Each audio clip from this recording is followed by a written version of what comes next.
Oi, pessoal, tudo bem? Sabe aquele momento em que parece que a gente chegou no fundo do poço e fica se perguntando: e agora? Como é que eu recomeço? Pois é, inspirado numa palestra incrível, a gente vai mergulhar hoje em como é que se transforma justamente esses momentos, os mais difíceis, num novo e poderoso começo.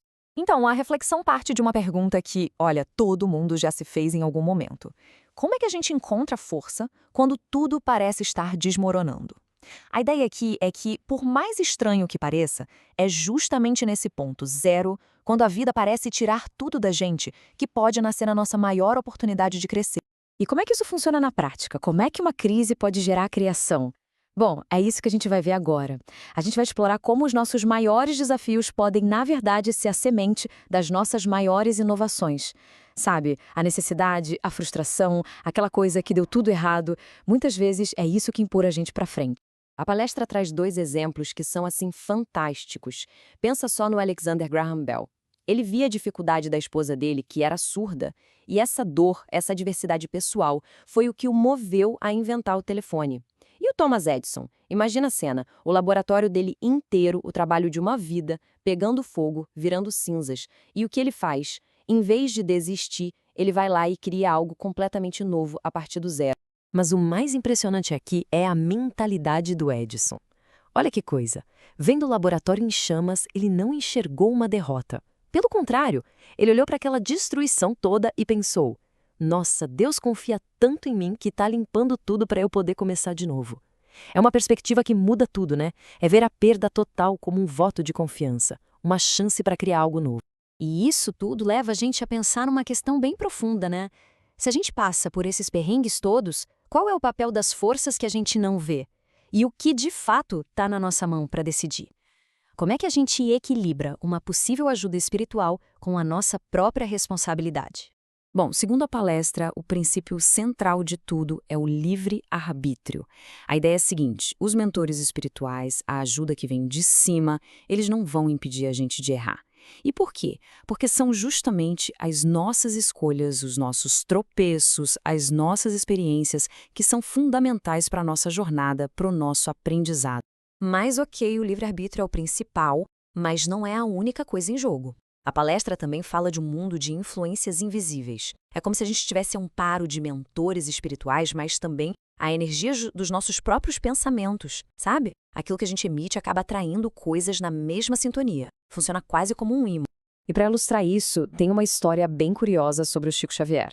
Dizem que uma vez o carro dele foi simplesmente paralisado por um OVNI. Olha que loucura! A proteção espiritual dele estava lá, com certeza, mas ela não impediu que esse encontro acontecesse. Isso mostra que algumas experiências no nosso caminho, por mais estranhas que sejam, são meio que inevitáveis, fazem parte do pacote. Agora a gente entra num ponto-chave. Vamos ver como essa ideia toda se aprofunda com uma história assim muito intensa. É sobre o maior teste de integridade que alguém poderia enfrentar e que mostra o poder que a verdade tem, um poder prático real.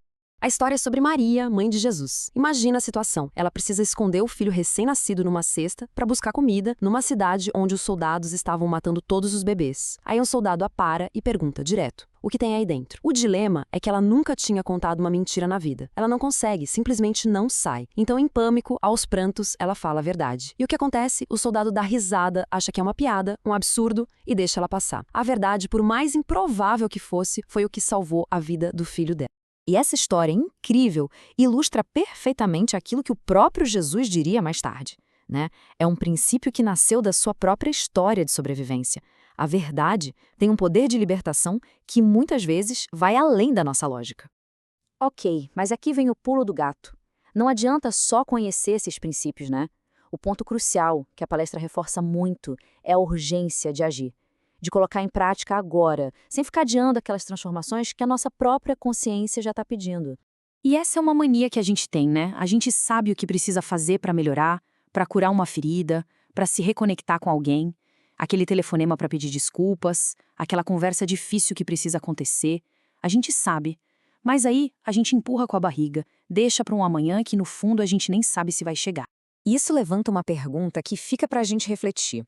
Será que tem um custo deixar essas coisas do coração e da alma para depois?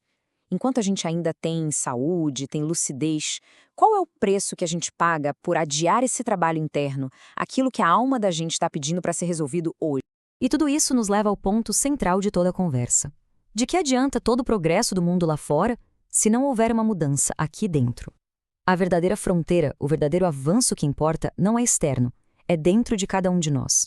A palestra faz uma comparação muito forte. Pensa bem, a medicina hoje faz coisas incríveis. Transplanta órgãos, conserta o corpo com uma tecnologia que parece ficção científica. Mas o avanço mais difícil e o mais necessário de todos não é esse. É a gente conseguir transformar o nosso próprio caráter, a nossa bondade, a nossa integridade. No fim das contas, a mensagem central se resume a uma coisa bem simples. O que realmente importa na vida não é o que a gente acumula, os bens, o dinheiro, não é nem a religião que a gente segue. O que mede o valor de uma vida é o que a gente faz pelo outro. É ser útil, é ser uma pessoa boa, é agir com bondade. É isso.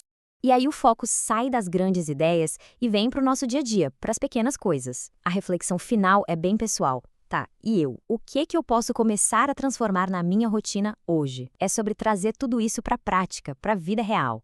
E para fechar, a palestra deixa a gente com essa visão de futuro. Um mundo novo, uma nova terra, onde as pessoas não são valorizadas pelo que elas têm no bolso ou na garagem, mas sim pelo que elas fazem pelos outros. Um mundo redefinido pela compaixão. Afinal, a verdadeira renovação, o novo começo de verdade, talvez comece quando a felicidade do outro passa a ser a nossa também.